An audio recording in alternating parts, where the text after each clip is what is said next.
Hey there, today we're going to look at how to set up the Owlet Dream Sock. So let's get started. First, find a proper location for the base station. Over here, make sure it's placed where you can always hear and see it, since it's the main source of notifications.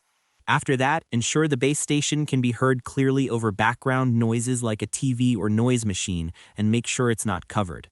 Then allow the base station to sit at room temperature for at least 15 minutes if it was stored in a place that's too hot or cold.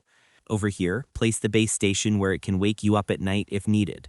Its lights will automatically dim in darker rooms. After that, make sure the base station is within range of your home Wi-Fi network. Check the Wi-Fi light on the bottom or verify the connection in the Owlet Dream app. Then position the base station within 100 feet of the sensor so they can communicate properly.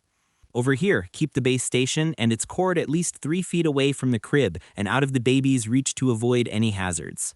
And finally, if one location doesn't meet all these requirements, move the base station during the day as needed. And that wraps it up. Appreciate you watching. See you in the next.